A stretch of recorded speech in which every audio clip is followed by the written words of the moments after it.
Welcome to the We Are VIP podcast. Each week, your host, Casey Hasten, Director of Recruiting at VIP, will bring you valuable insights from thought leaders, introduce you to incredible companies, and bring you tips for landing your dream job from our team of executive recruiters at VIP. And now, Casey Hasten. Welcome to the We Are VIP podcast, a podcast devoted to adding value to your career or candidate search. My name is Casey Hasten. I'm an executive recruiter, director of recruiting, and your all-around hiring guru. And you know it is my goal to bring you thought leaders that can help you in either your job search or just in your everyday lives. So today I have a wonderful guest with me. His name is Michael Levitt. He is the founder and chief burnout officer of the Breakfast Leadership Network, a San Diego and Toronto-based burnout media firm. We're going to learn more about what that means here in just a minute. He's one of the world's leading authorities in burnout recovery and prevention. He is also a Fortune 500 consultant, so he's got some creds behind him, #1 best-selling author, and host of the Breakfast Leadership Show, a top 200 podcast on iTunes. Today, he joins us to discuss the causes of workplace burnout and the steps you can take to prevent it from happening to you. Michael, I am so excited that you decided to join me today. Great to be with you, Casey. You know, one of the first things that I like to do is let our guests know how I met my wonderful guest. And so I'm curious, do you remember how we met? It was via an introduction, and there's been so many introductions you gave me. I'm having them reversed. At first, I was going to say Bob Berg, and be like, no, you introduced me to Bob Berg, but yes. I knew Bob Berg, and I'm trying to remember who it was. I'll put you out of your misery. So I could pull up my CRM and find out because I have it noted there, but that would be rude during the interview. I don't need to be typing while I'm doing this. That's pretty cool, though, that you keep up with that in your CRM. But we met through Give a Toss. There you go. Thank you. Yes, and I had actually commented on Sarah Elkins. She was looking for a podcast to be guest on, and you commented on her, and then somehow we got to talking because we were both offering to have her on the podcast. So I thought that was really, really cool. I love that platform. Yeah, it is great. I've helped out a lot of people on it, and I've received help as well. And I think the last post I put on there was actually looking for some help for somebody else. It wasn't for me. It was just like somebody reached out and I said, you know what, I'm going to ask this group that I'm a part of and just see what kind of feedback I get. And, received several responses. So passed them along and did the introduction and stepped out of the way. It was just one of those things where someone asked and I said, that would be a good question to ask that group. And it wasn't to benefit me directly, but indirectly it did because it allowed me to give. And that's what it's all about. And I think, okay, first of all, I have to point out Bob Berg got his mention in this podcast, which he does almost every podcast for the Go Giver. So there you go, Bob. That's your moment today. There you go. But yeah, no, it's definitely, I love the platform. It's based on the give and take philosophy, the reciprocity ring, Dr. Wayne Baker and Adam Grant, and just an amazing, amazing platform for so many different groups. So, but we are here to talk about you today. And so I want to learn, tell me a little bit about yourself. I know that's kind of a generic question, but how did you get to be Chief Burnout Officer? A long story, which I will keep concise for the format of this show. Back in 2007, I was a healthcare executive, and over the next couple of years, I was completely burned out. I just was not taking care of myself physically, mentally. It was just a big mess, and it all led up to what I refer to as my year of worst case scenarios, where in a period of 369 days from May 2009 to May 2010, I had a heart attack that should have killed me. I lost my job during the Great Recession. My car was repossessed and my home was foreclosed, all in a year. Wow. And it was the best thing that could have ever happened to me because it gave me an opportunity to pause and go, well, that was not a lot of fun, but I'm still alive. I'm still here. There must be a reason for this. I need to take some deep, deep time and start focusing on how I burned out, get back to a normal state, and then more importantly, do the deep work to figure out why did I burn out? What was I doing that led to my burnout? Which I did. I did that over a couple of years. And then my career started to take off back in healthcare, ironically. My parents wanted to have me committed. They're like, you're going back to the career that almost killed you. I said, I'm going to do it better this time. And I did. And was quite successful in that. And as I was reinventing myself and getting back to the best version of me, I started looking around, and I noticed all of my colleagues and peers in the healthcare sector were burning out. And it scared me, and I thought, okay, I need to do something about this, because I figured out how to, one, live a life that's not of being a burned out person, but also how to prevent it. And I started talking to people about it, and they said, well, we're just going to work through it. And I'm like, I said the same thing and ended up with 2 stents in my artery. So I don't think I would want anybody else to go through what I did. So it's like, I need to do something a little bit more official with this. So I started writing about it, researching it, and then realized, you know what, this is a consulting firm that I have that I'm creating. So let's go ahead and form a corporation, get a business started, start doing some consulting. And that's how the Breakfast Leadership Network was launched. That is an amazing story. And I think it leads right into my first question. So, how can an employee, you talk about that they were burning out, but how can they recognize when they are experiencing burnout, and how can an employer recognize it within his team? And, what are some of the signs we should be looking for? A big sign, both as an individual, and if your employer may or may not know this, but as an individual, if you are not sleeping well, and this goes over a period of time, that could be a warning sign. With me, I wasn't sleeping well. I was getting 8 hours of sleep, but it wasn't deep sleep. And the problem with burnout is you need sleep every day. You need good, restful sleep, because we do damage to our bodies on a daily basis. Doesn't matter how healthy we are, 0% body fat, we run all day long, all of these things, we could be the optimum specimen of a human being. We still do damage to our bodies on a daily basis. And when we sleep, our body repairs that damage we do. If you don't get deep sleep, your body doesn't repair that damage. So guess what? Today's damage will now get piled onto tomorrow's damage, and the next day, and the next day, and the next day. And that takes a physical toll, and that can help you get clogged arteries or have a stroke or a variety of other different challenges that you may face. Another sign that happens is if you start becoming forgetful or making mistakes at work, and this is not your normal mode of operation, that can be a sign both from your employer seeing you and yourself. You might be forgetful on a variety of different things. You're like, why am I so forgetful? Why am I in such a fog? And another big sign that I should have seen when I was burned out but ignored it was a lack of motivation. And it's not that motivation of I don't feel like going to work. It was a case of I wasn't motivated to do things in life that I actually enjoyed doing. And a key example was at that time I was living in Windsor, Ontario, across the border from Detroit, and I was a season ticket holder for the Detroit Tigers. And that was when they went to the World Series in '06, and they were really good for a few years. And I would go to a lot of the games. Well, towards the approaching of my heart attack date, I quit going to the games. I've loved baseball since the '70s. It's always been my favorite sport. I'm thrilled that they're playing now, even though it's a weird kind of schedule, but I'm thrilled that they're playing. But I quit going to games. And if you would have said to me, maybe 10 years before, you're going to have season tickets to go to baseball, something you've always wanted to do, and you're not going to want to go, I would have looked at you and like, what are you talking about? I'm going to do everything I can to go. But I just quit going because I lost the motivation in life. And the final one that is a really big sign that you see is if you become more irritable and you're short with people, not only with your employer, your boss, but maybe your loved ones as well. Those are some key warning signs that you're burned out. Interesting. And kind of going back to the sleep thing, you mentioned, and I find this interesting, that you were getting 8 hours of sleep a night, but it wasn't good sleep.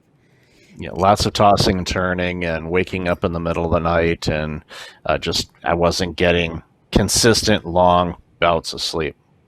Did you ever use any kind of sleep app, the one I'm familiar with is Sleep Cycle, that kind of monitors your sleep patterns and how good a sleep you're getting?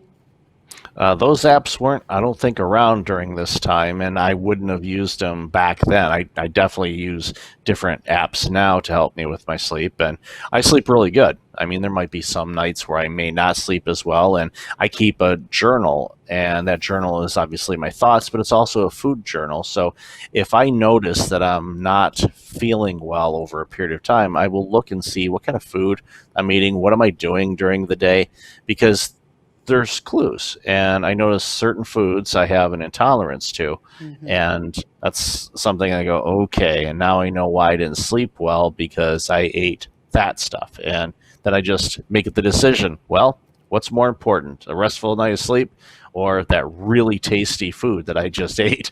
and and that is a day by day decision. What am I thinking? I really want it. It's like, well, so much for sleep, I'll take a nap. That's awesome. That's so interesting. So, what do you think the top three causes of burnout are?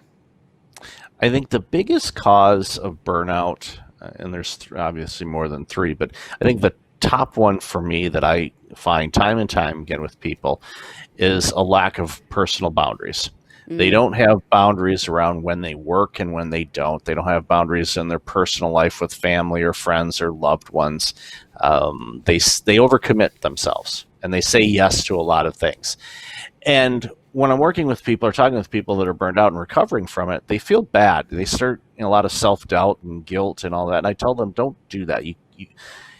We walk around with ourselves from the day we're born till the day we die. We don't walk around with anybody else longer than our own self. So we have to love ourselves and take care of ourselves. So by overcommitting, the challenge is many of the things that people commit to are great things. They're not stupid or foolish. They make a lot of sense. But the problem is we only have so many hours in a day to do the things we need to do. And we overcommit to ourselves, and we say, yes, I'll take on that additional project, or yes, I'll do that in this at home, or whatever the case may be. And without asking themselves, okay, if I'm saying yes to this, what am I saying no to? It's a yes-no equation. And sometimes I would tell people you got to say no more than yes, but that's dangerous, because you got to be careful who you say no to. You got to negotiate, and it really depends on the circumstances. But the lack of boundaries is a big one, and coupled with that is the self-care, and scheduling time for things that we love to do. We try to squeeze into our calendar things that are good for us, whether it's exercise or having coffee with a friend or going out for dinner or whatever. We find time in our calendar to do that. What I ask people to do is flip their calendar upside down and schedule those things first. Work will find time. I guarantee it. It will find time in your calendar. Your personal well-being time, if you don't put that in first, you're not going to put it in. And that's a huge challenge that I see with a ton of people that are burning out.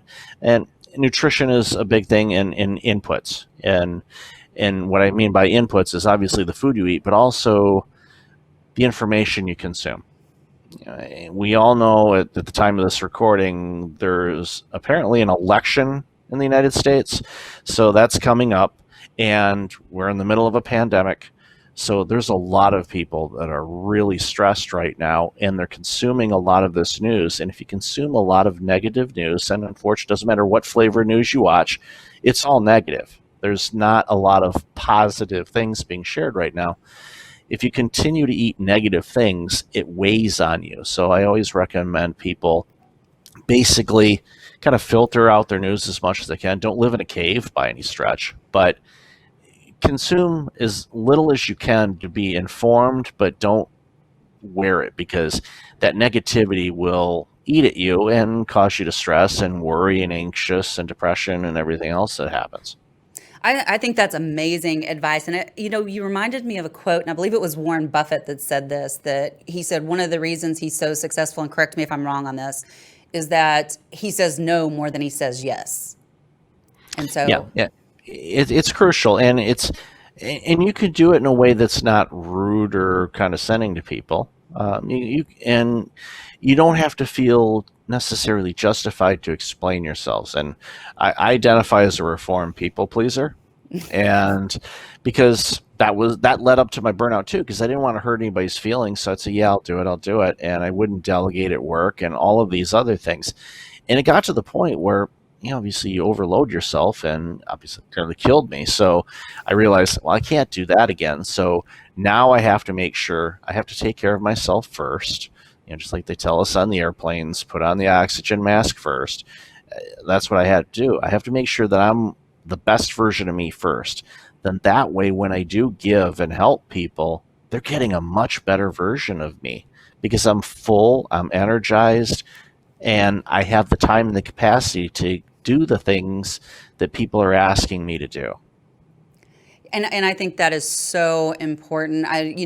Just taking care of yourself, and I'm just as guilty of this as anybody else, if not, really, like, I will fill up my calendar until late at night if I let myself. And I have to set personal boundaries to say, okay, I'm going to quit working at this time because I want to go read a book. Mm-hmm. And I will tell you, I don't watch the news at all.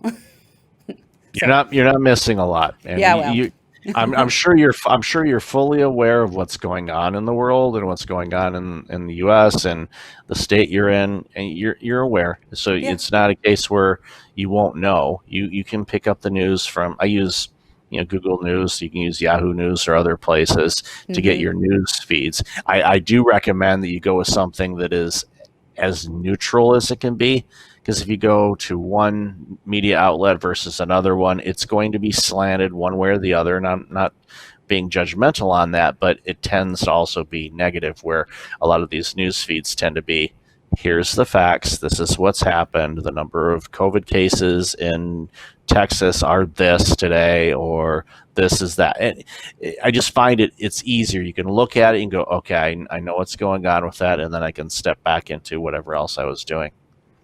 Yeah, I think that that's very true. And I think that I am probably a much happier person because I don't absorb that negativity. So let's talk about that a little bit more. So burnout increases negativity. What kind of effects does this have on a company culture? On a company culture, it really impacts it. And a lot of organizations don't necessarily think that at first because it's not an easy line item on a financial statement. Burnout expense, okay, $16,712. No, I wish it was that clear, because then it would be great. But what happens is when you have people that are burned out, their productivity is lower because they don't have the energy or the clarity to do their roles the best way they can without mistakes. Absenteeism goes through the roof because they get sick. Talk to any benefits provider and they'll tell you that the number of mental health claims are going through the roof. Most doctor's office visits, obviously before the pandemic, but definitely now, are stress related. There's over 20 chronic diseases that has stress as a common element as the cause of that chronic disease. So it's a huge problem. So what happens is when you have employees that are stressed, they're not their best. So they're not creating their best. So guess what? Your product or service isn't the best it could be. And if it's one person, that's one thing. But if it permeates through a department or through your whole organization, you have a huge challenge. And especially now with the working from home situation, and we're hearing about burnout and working from home, Monster.com did a survey, and 69% of those surveyed identify as being burned out. So 7 out of 10 of your employees are burned out, according to that stat. That is a pandemic within a pandemic. That is a huge problem. And the concern is, and I see this a lot, is employees don't feel that their organization is doing enough to address it. Employers are saying our employees aren't coming to us to tell us what's going on. So congratulations, once again, the world's problems all boil down to communication. And I tell people, and this is what we're seeing a lot too, especially with the Zoom fatigue and everything else, employees are afraid to say, hey, I'm stressed out from all of this work. Could you ease up a little bit, or could we do a little bit less because of all the things that are going on? they're afraid to do that because they don't want to lose their job. And I get that. You don't want to lose your job during any type of recession or economic downturn because, as you know, the number of jobs is less. Doesn't mean you can't find a job in the middle of a recession or a pandemic. People are getting hired every day. Yes, they are. They are. My better half switched roles 2 months ago. So I'm like, I said, well, put that on the accomplishment list. You got a new job during a pandemic. You can tell the great grandkids, many years down the road, and say, hey, here you go, congratulations. Back in 2000, no. She'll yell at me for making fun of her that way. But at the end of the day, it boils down to organizations need to communicate. They need to walk the walk as well, especially during a pandemic. I see a lot of organizations try to basically do the square peg round hole situation where they're trying to use how we did business in this current state, and they don't line up. I mean, they might, depending on your organization a little bit, but things have changed. And what worked before isn't working now, and it may not work ever again. So you have to be agile as an employer and communicate with your team and have more of a collaborative approach to what needs to be done right now. And I've had conversations with employers and asked them, so, what are your clients telling you? Well, we haven't been engaging them as much as we thought we would. And it's like, right now, you should be reaching out to every one of your customers and asking them, what do you need from us right now? Don't worry about that big project that you've had lined up that's been going on for a couple of years. What do you need now? And then as an employer, collaborate with your employees and say, okay, this is what our clients say they need. Can we do that? Can we work together on this? How can we do this? And be creative on this. And there are some organizations that are doing that, but there are others that unfortunately are just Zoom fatiguing their employees, saying, okay, we're going to have 8 Zoom calls a day. And you're thinking, okay, when am I going to be able to get work done?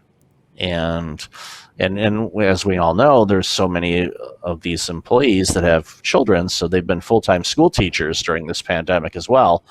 So you pile that on, they're working with their spouses, the dog's wondering why the heck they're still home. It's been a big challenge for so many people. Yeah, it absolutely has. And I love that you brought that up because, really, we work with companies all the time, and the majority of the clients that we work with, they have no plans to return to the office, which is going to lead us to this like almost permanent remote environment. So, do you think it's more difficult to set boundaries? What's work time, what's personal time when we're all working from home? What do we do? How do we fix this? Yeah, it definitely has been a big challenge, and NordVPN did a study. This was early on in the pandemic, where on average, Americans were working an extra 20% every day. And my initial thought was, we finally found that 27-hour clock. Hallelujah. We've been looking for that time. But what happened was, people basically traded in their commute time to work. So instead of getting up, getting cleaned up, dressed, driving to work, doing the work thing, and then going home and leaving, they don't do that. They just roll out of bed, throw on a business-looking shirt, hopefully pants. We've seen some stories of that. Yes. I'm fortunate where I don't have to do anything with my hair. It pretty much is as it is. So I don't have to brush or comb or anything. But what's happening is people are waking up and they're going right into work mode, and it's a problem where it's like you can't do that. You have to start off your day, go with routines that are good for you. Get outside if you can. It helps when you have a dog, because even during the lockdown, you still had to go outside, wear a mask, do all the fun things, but you need to have some boundaries around your personal time and your work time. Now, we do know, and this is the reality of it, there are many of us that have school-aged children, so we have to educate our kids during the day, which coincides with our work day. And this is where the communication with your employer comes in, and get HR involved if they have an HR team, or the boss or the owner, whatever the case may be, and say, okay, here's the situation. This is what I'm facing. What can we do? let's come up with some ideas on how I can continue to do the work that I need to do, get the tasks that I need to get done, and still be able to have the energy to do the other things they need to do at home. And those are conversations that need to happen more than they have been. And I'm not going to get on a soapbox about the quote unquote 8-hour day situation, but I think with this remote work, we see this a lot with the gig economy. You hire somebody to work on a project or a task, and you say, this is how much we're paying you, or we're allocating this many hours for the project. If they spend 2 hours on it today or 12 hours on it today, there's no difference in that. Doesn't matter. It's like, as long as they get the project done. We're still operating in this 8-hour workday mentality, which that's not reality right now, because it could be 8 hours, but it might be an hour here, 3-hour block here, couple hours here, maybe another hour there. So, and it's going to vary by individual. And I think that's where the biggest challenge is with employers is, we want people to work from this time to this time. Well, that may not be feasible for some people. And I know I just saw an article the other day where, from a workforce environment, there's some challenges coming up right now, and it's going to be interesting to see how this plays out, because parents or employees that have children have been getting some leeway as far as taking some time to work with the kids. Those employees that don't have kids, they're not getting the same perks. And that's not good when you have different tiers of perks for your employees, because employees talk and they're like, wait a minute, this person's getting a 2-hour block in the middle of their day and I don't have one because I don't have any kids.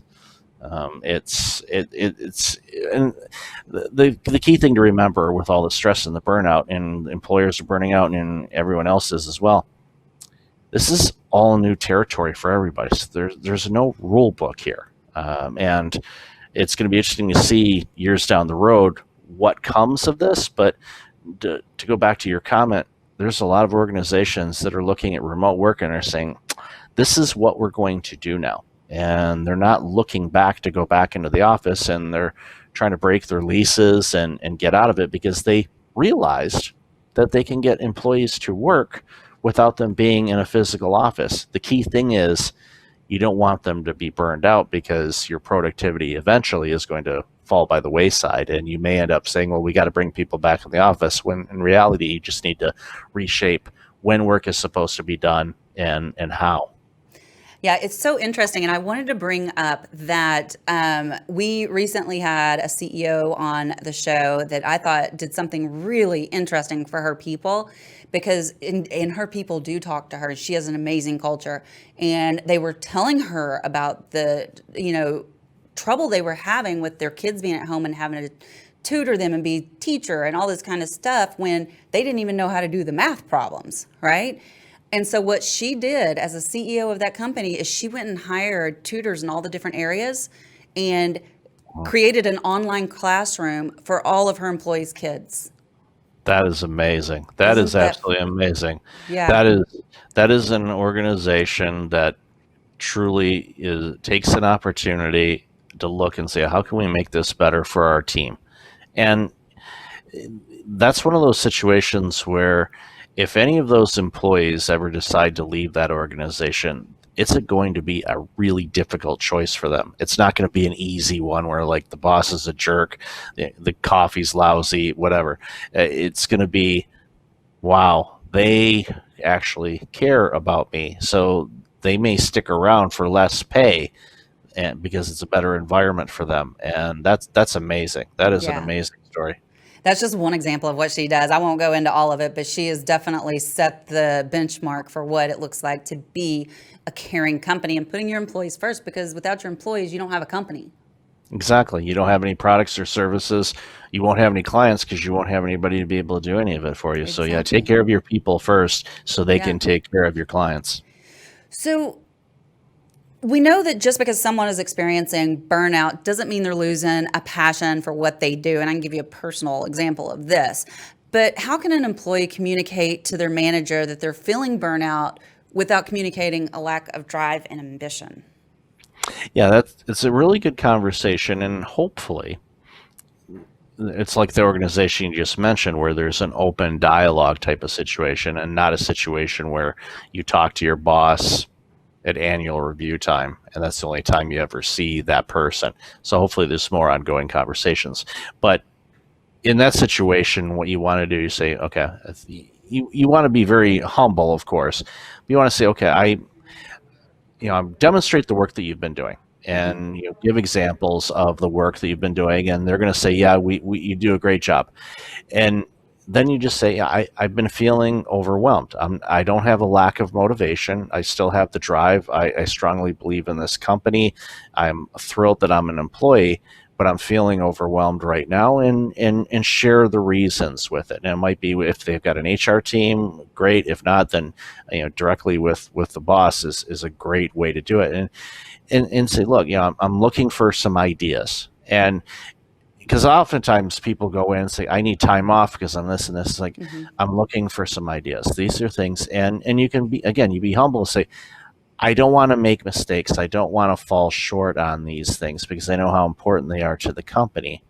And I want to make sure that I'm the best version of me so I don't make any mistakes. But I'm feeling concerned and I'm feeling a bit overwhelmed right now with everything that's going on or whatever the situation. And it doesn't have to be during a pandemic. This could be a conversation you have at any time.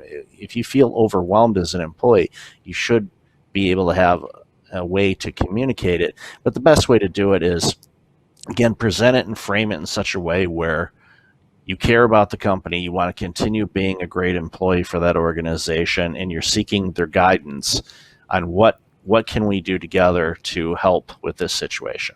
Because that gets buy-in from the employer saying, okay, Hmm. they're not asking for something specific or a pay raise or something like that. They're asking for help. Okay, what can we do to help? And like the CEO you had mentioned, I have a pretty good idea what they would do in that situation. They would offer a variety of things. You want to take a day off? Do you want to switch to a 4-day work week? Not extra hours, but just to take that extra day to do stuff. Because I've seen that with employers too, with someone that was going through a really nasty divorce and it was taking a toll on their job and they were sporadically taking time off and it was impacting their work. So their executive leader went to the employee and said, look, we love you as an employee. We know this is a temporary situation. We're concerned about the impact it's having on work. So what we're going to do over the next 3 months is you're going to have every Monday off. If you can, schedule your meetings with your attorney on Mondays. Then that way you've got a dedicated day to deal with it. So that way Tuesday through Friday, you're here and you don't have to worry about things. You say, I can deal with that next Monday. And it made all the difference in the world. They were able to navigate through the divorce and get everything wrapped up.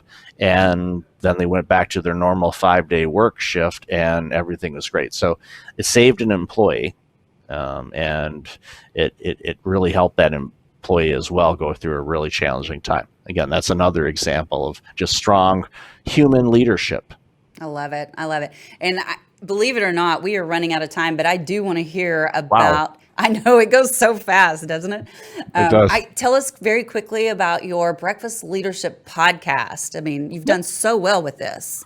Yeah, I'm thrilled with it. It was a prompt from a colleague of mine said you should do a podcast, and it originally started as talking about burnout, but I bring in amazing thought leaders like you, Thank you. and a variety of others, and talk about all kinds of different things that I know helps people take that next step to do something, or it could be just one nugget that could really improve somebody's lives. And that's the feedback I get from the show all the time. It's like, I heard your interview with this person, and what they said about this really made an improvement in something I was dealing with. And I'm thinking, it's such a magical power. I love it, and I know I love this format. You love it too. It's amazing the impact that we can have just by having a conversation with somebody, And and sharing people it. grow from and sharing it. That's the whole key. It's giving. It's a way to give in a way, and I love it. So I've been doing it for over 3 years now, and it's been an amazing journey so far. Congratulations. So I want to make sure that we get to ask you our VIP questions before we get out of here. So are you ready? I'm ready. All right. If you were chosen to be one of the first colonists on Mars, what three things or people would you take with you? I take my better half. I would take my smartphone and a lifetime supply of whiskey. No, I'm Irish, you know. Me too. She's gonna be mad at me because there won't be any vodka there, but maybe she can ask for 3 things too. So we'll see. Maybe so. That's awesome. So, what is one thing you do each morning to set your day up for success? What I do every day is I prepare my kitchen because I use a French press for coffee. So I make sure that the tea kettle is filled with water, the water cooler with the Brita filter in the fridge is filled, everything's cleaned and put away. So that way I get up in the morning, I just turn on the kettle, I put the coffee in the French press, I make it, make breakfast, and it's a routine. And having that routine, I know a lot of people grimace and go, Mom telling me to pick out the clothes the night before. I get it. But you know what? If you don't have to think about it, then you can use your brain to think about creative things instead of what am I going to wear, or where did I put this, or I didn't do this. Make it as simplistic as possible for you, the way it works for you. Then that way it's automatic and you don't have to think about it. You know, we don't think about it when we brush our teeth or get cleaned up. At least most people don't. We just do it. And if you can do more of those things in life to make your days simpler, it just makes the start of your day so much easier. The power of habit. Mm-hmm. I think that's a good one. Okay, my final VIP question for you. If your life's work was being summarized in a news article, what would the headline be? How Michael took a year of worst case scenarios with burnout and saved the world. Ooh, save the world, huh? Go big or go home, you know? I love it. Michael, how do people get in touch with you? Best way to find me is breakfastleadership.com, or on social media, just look for the Be Fast Leadership. I tell people, do not put that on a license plate. That's not good. Police will yell at you and give you a piece of paper, and then you have to give them money for some reason. But yeah, breakfastleadership.com or Be Fast Leadership.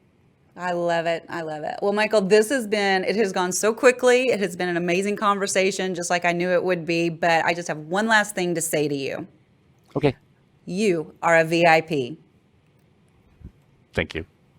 And that's a wrap for today. Join us next week here on the We Are VIP podcast. We'd love to know how we can help you be a VIP. To find out more, log on to wearevip.com.